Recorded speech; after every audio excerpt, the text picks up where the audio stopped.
Hi everyone, welcome back to Literature Analysis Walkthrough. This is the sixth and final lesson, the conclusion. The conclusion of a literature analysis paper might be the easiest thing to learn, but it might be the most difficult thing to master.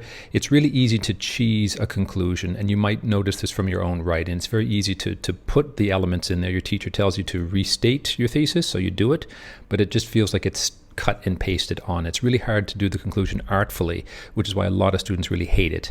I've got some models for you to look at here, so we'll walk through those. But first, let me look at the three basic elements.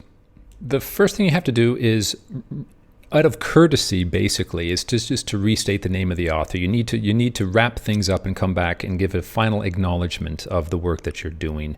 You don't have to give the full tag that you had to do in the introduction. So, for example, this is the introduction. In the introduction, you need a full tag because you have to identify the piece. So go back and watch my introduction video if you don't remember that. But in the final, just put in the name of the author. It's fine. You've probably been told this since grade 5, that you have to restate your thesis in the conclusion, and you certainly have to. A quick restatement of the thesis or the three main arguments. You don't have to put the A, B, and C in your conclusion, but you might want to. It depends on how much length you have and how much skill you have in integrating those A, Bs, and Cs, because as I said, it's easy for that to sound really mechanical as well, and you don't want that. The other thing you have to do, and you might not have thought of this, is you have to echo whatever hook that you used. It's not enough to just restate what your thesis was.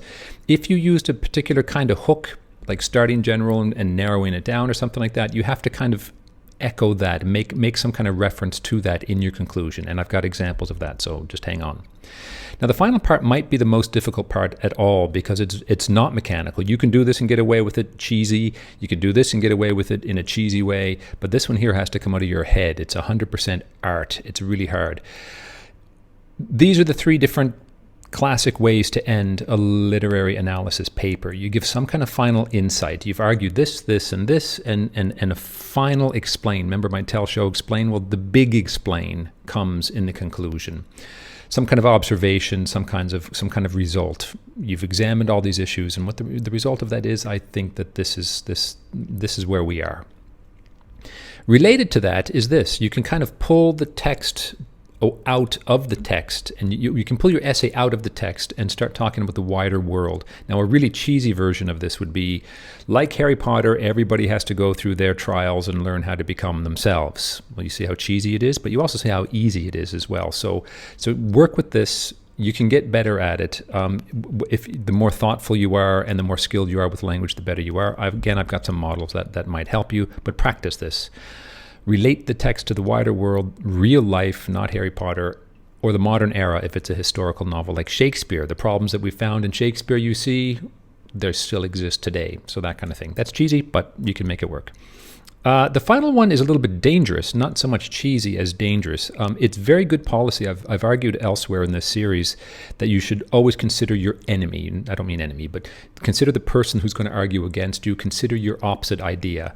Well, at the end of every academic paper, at the end of lots of academic papers, especially scientific research papers, they make a concession. They say, we studied this, this, and this. We didn't have time to study these other things. Somebody else should study these other things.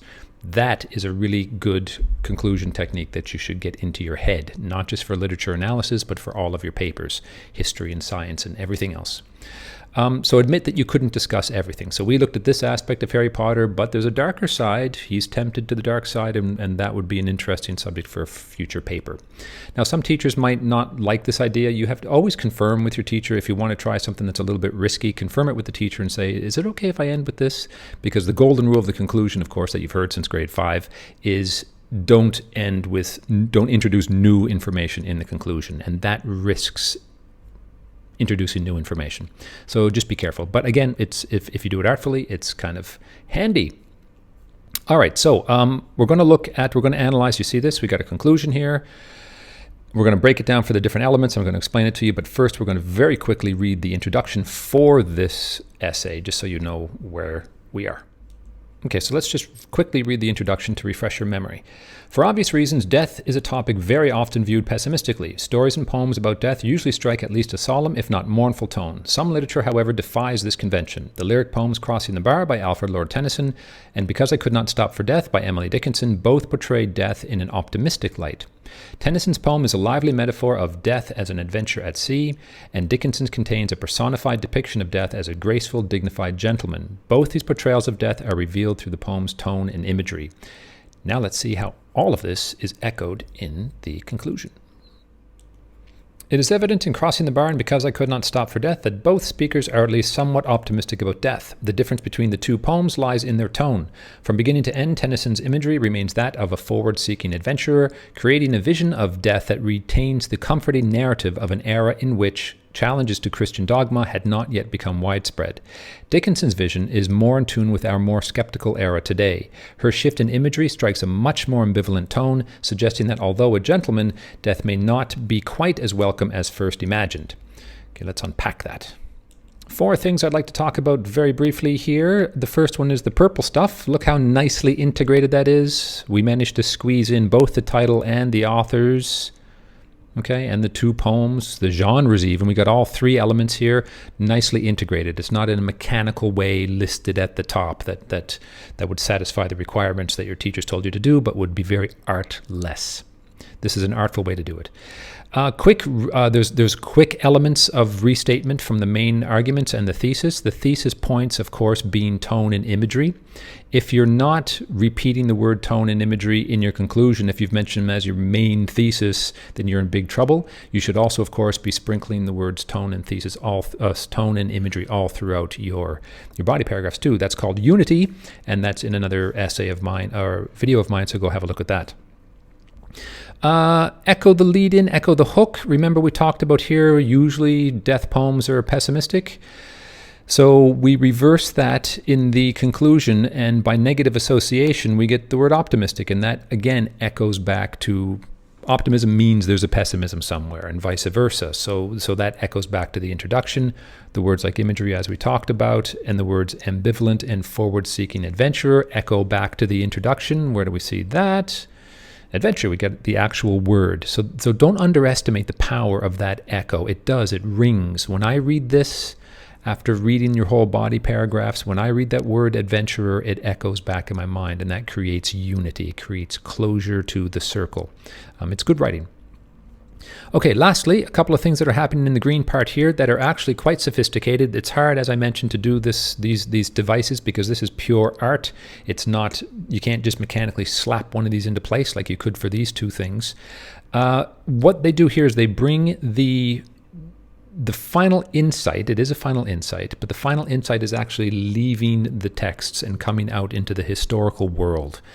Bringing it into our modern era. These are older poems, so we're bringing it into the modern era, but also putting it into real world context for the reader of the essay. Tennyson was writing in a Christian era. That's putting it into worldly context. It's outside of the text. It's given that social background. So that's kind of cool to do, and it functions as a final insight as well. The last thing I'd like to talk about here, and I didn't talk about it previously, is to unify the A and the B, especially in a synthesis paper. Your teachers might have told you actually to in your body talk about the Apple phone and then talk about the Android phone, and then your third or final paragraph, you can unify both of them. What did you like about both of them, or what didn't you like about both of them? So that's one way to approach it as well, and it's pretty damn good policy. Every synthesis paper conclusion will have some variety of that. Sometimes there'll be more, sometimes there'll be less. So let's read the next one. In fiction, readers can learn much about a protagonist by witnessing how they react to a crisis. In fact, writers often seem to present such crises specifically to test the nature and quality of the protagonist's character. This seems to be the case in the short stories Hills Like White Elephants by Ernest Hemingway and One of These Days by Gabriel Garcia Marquez. Each of the main protagonists in these stories is faced with a potentially life-changing decision, and despite their equally powerless status, Marquez's character demonstrates more independence and strength of character. Now let's read the conclusion. Stories can often be thought of as experiments. The author puts certain characters into certain situations to see how they will behave. In Hills Like White Elephants and One of These Days, we see how, under stress, people reveal their true nature. One of the great benefits of reading literature, then, is that we can play out these experiments in the safety of our own minds, asking ourselves, perhaps subconsciously, if we are as timid and ineffectual as Hemingway's protagonist, or noble and dignified like Marquez's. Unpacking time! Okay, so I had a bit of a hard time coloring up this paragraph for this video because a lot of the device stuff kind of blends in with the restatement stuff, as you'll see. Let's first have a look at the restatement. Very clear restatement. We've got efficiently snapped into place here the titles, and also down here I could have made this purple. I kind of forgot that part. So we got the names in there as well, so that's kind of handy. For the repetition stuff, remember the experiment is echoing, of course, the test, and this is also the lead-in. It's the hook lead-in that's being used. It's this, and it's the approach. Remember, we talked about this in the previous video. It's the approach. Literature is very often a test for different characters, and so we come back to that test, but we use a different word, experiment, and we repeat it twice, and so it's very clearly echoed in the reader's mind. All of this echoes that introduction part. It's also the final insight in that it relates to the wider world. It brings us away from the text, and it talks about all of us. Now, this is where I mentioned earlier about the potential for cheese. You've got to watch out for this. We're all like Harry Potter. It's kind of like that, but as you can see, it's much more sophisticatedly done. So be careful of the grade 5-ish tone when you try to do this. But we do. Yeah, we all this is why we read literature, right? This is what Aristotle said. We read literature for this reason, to work out things that are going on inside us. So it's not cheese. It's easy to write it in a way that sounds like cheese. This part here, you won't see it reflecting anything here in the introduction because this is the summary of the actual body parts. If you read the body of this essay, they talk about timid, ineffectual in Hemingway, and then they talk about, how noble and dignified Marquez's character is. So again, this is a good example of how I'm not echoing the thesis exactly. I'm actually echoing the main body points, the A, B, and C body points, or in this case, the A and the B. Okay, so that was the conclusion paragraph. Short and snappy. Test it out.